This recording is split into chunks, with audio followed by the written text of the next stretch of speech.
ನಾವು ನಮ್ಮ ಫ್ರೆಂಡ್ ಒಂದಿನ ಹಿಂಗೆ ಇನ್ಸ್ಟಾಗ್ರಾಮಲ್ಲಿ ರೀಲ್ ನೋಡಬೇಕಾದ್ರೆ ನಮ್ಗೆ ಕಂಡಿದ್ದು ಕೇದಾರ್ನಾಥ್ ವಿಡಿಯೋಗಳು. ಯಾಕೋ ನೋಡ್ತಾ ನೋಡ್ತಾ ಬರೀ ಕೇದಾರ್ನಾಥ್ ವಿಡಿಯೋಗಳೇ ಬಂತು. ನಮಗೂ ತುಂಬ ಮನಸ್ಸು ಹೇಳ್ತು. ಎಲ್ರದ್ದು ಒಂದು ಡ್ರೀಮ್ ಇರುತ್ತೆ ಕೇದಾರ್ನಾಥ್ ಹೋಗ್ಬೇಕಂತ. ನಮ್ಮದು ಅದೇ ಥರ ಒಂದು ಡ್ರೀಮು. ಆ ಡ್ರೀಮ್ ಇವತ್ತೇ ಫುಲ್ಫಿಲ್ ಆಗಬೇಕು ಅಂತ ಅನಿಸುತ್ತೆ, ಏನೋ ಗೊತ್ತಿಲ್ಲ. ನೋಡ್ತಾ ನೋಡ್ತಾ ಯಾಕೋ ಹೋಗ್ಬೇಕಂತಲೇ ಮನಸ್ಸು ಎಳೀತು. ಬಾಬಾ ಕೇದಾರ್ನಾಥ್ ನಮ್ಗೆ ಇವಾಗೇ ಕರೆಸ್ತಾ ಇದ್ದಾನೋ ಅನ್ನಿಸ್ತು. ನಾವು ಇನ್ನು ಹೋಗ್ಲಾ ಬೇಡ ಅಂತ ಪ್ಲ್ಯಾನ್ ಮಾಡ್ತಾ ಕುಂತ್ವಿ. ಯಾಕಂದರೆ ಸಡನ್ಲಿ ಹೋಗೋಕೆ ಹತ್ರ ಇಲ್ಲ, ತುಂಬಾ ದೂರ ಇದೆ. ಅಷ್ಟು ಇಷ್ಟು ಯೋಚನೆ ಮಾಡಿ ಇನ್ನೇನು ನಾನು ನಮ್ಮ ಫ್ರೆಂಡು ಇಬ್ಬರು ಹೋಗಬೇಕು ಅಂತಲೇ ರೆಡಿ ಆದ್ವಿ. ಇವತ್ತೇ ಡ್ರೀಮ್ ಫುಲ್ಫಿಲ್ ಆಗಬೇಕಂತ ರೆಡಿಯಾಗಿ ಇನ್ನೇನು ಟ್ರಿಪ್ ಪ್ಲ್ಯಾನ್ ಮಾಡಿದ್ವಿ, ಯಾವುದ್ರಲ್ಲಿ ಹೋಗೋದು ಅಂತ. ನಾವು ಚಾಯ್ಸ್ ಮಾಡಿದ್ದು ಟ್ರೈನು ಚಾಯ್ಸ್ ಮಾಡಿದ್ವಿ. ಇನ್ನೇನು ಟ್ರೈನಲ್ಲಿ ನಾವು ಪ್ಲ್ಯಾನಿಂಗ್ ಮಾಡಬೇಕು. ಟಿಕೆಟು ಬುಕ್ ಆಯಿತು.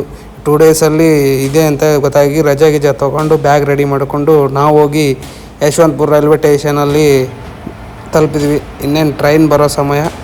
ಇವಾಗ ನಾವು ಯಶವಂತಪುರ ರೈಲ್ವೆ ಸ್ಟೇಷನಲ್ಲಿದ್ವಿ. ನಾವು ಚಾಯ್ಸ್ ಮಾಡಿರೋ ರೂಟು ಬಂದುಬಿಟ್ಟು ನಾವು ಬೆಂಗಳೂರು ಯಶವಂತಪುರ ರೈಲ್ವೆ ಸ್ಟೇಷನಿಂದ ಡೆಲ್ಲಿಗೆ ಹೋಗ್ತಾಯಿದ್ದೀವಿ.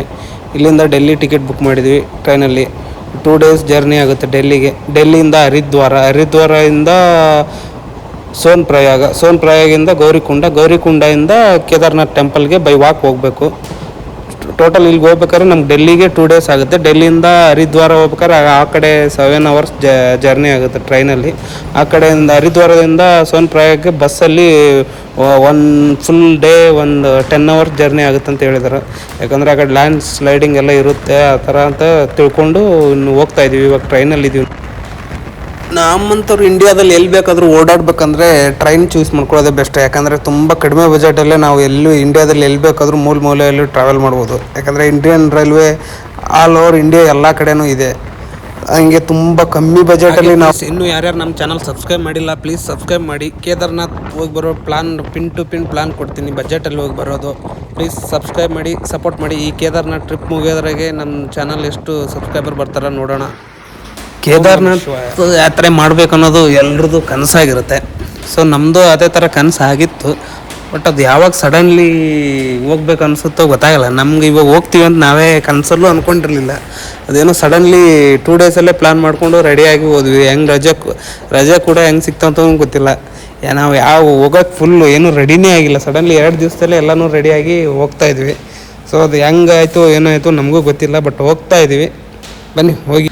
ಇನ್ನೇನು ನಾವು ಡೆಲ್ಲಿ ಹತ್ರ ಬಂದ್ವಿ. ನಾವು ಇವಾಗಿದ್ದೀವಿ ಮಥುರಾ ರೈಲ್ವೆ ಸ್ಟೇಷನಲ್ಲಿ. ಶ್ರೀಕೃಷ್ಣ ಜನ್ಮಭೂಮಿ ಮಥುರಾ ರೈಲ್ವೆ ಸ್ಟೇಷನಲ್ಲಿದ್ದೀವಿ. ನೋಡಿ ನಮ್ಮ ರಾಷ್ಟ್ರಧ್ವಜ ಹೆಂಗಾರ ಆಡ್ತಾರೆ. 2 ದಿವಸ ಟ್ರೈನಲ್ಲಿ ಜರ್ನಿ ಅಂದರೆ ಸುಮ್ಮನೆ ಅಲ್ಲ.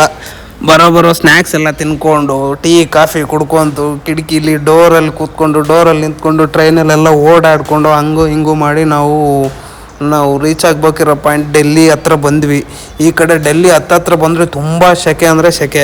ಮಹಾರಾಷ್ಟ್ರ ದಾಟಿದ ಮೇಲೆ ಸ್ಟಾರ್ಟ್ ಆಗಿರೋ ಸೆಕೆ ಈ ಕಡೆ ಡೆಲ್ಲಿ ಹತ್ರ ಬಂದ್ರಂತೂ ಸಿಕ್ಕಾಪಟ್ಟೆ ಸೆಕೆ. ಡೆಲ್ಲಿಲಂತೂ ಹೆವಿ ಸೆಕೆ, ಇಲ್ಲಿ ಇರಿಯೋಕ್ಕೆ ಆಗ್ತಾಯಿಲ್ಲ ನಮಗೆ, ಅಷ್ಟೊಂದು ಸೆಕೆ ಇದೆ. ಇವಾಗ ನಾವು ಡೆಲ್ಲಿ ರೈಲ್ವೆ ಸ್ಟೇಷನಲ್ಲಿ ಇದ್ದೀವಿ.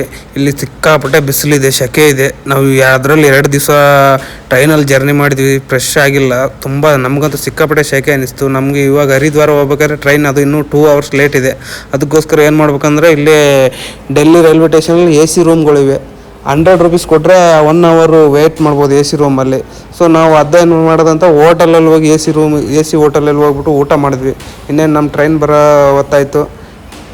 ಬಂದು ಪ್ಲ್ಯಾಟ್ಫಾರ್ಮಲ್ಲಿ ನಿಂತಿದ್ವಿ. ನೋಡಿ ಇದೆ ನಮಗೆ ಟ್ರೈನ್. ಇವಾಗ ಇದು ಹರಿದ್ವಾರ ಟ್ರೈನು. ಇವಾಗ ಇದು ಹರಿದ್ವಾರ ರೀಚ್ ಆಗೋಕ್ಕೆ 6 to 7 ಅವರ್ಸ್ ಆಗುತ್ತಂತೆ. ನೋಡಿ ನಾವು ಹೋಗ್ಬೇಕಾಗಿರೋ ಟ್ರೈನ್ ಬಂತು.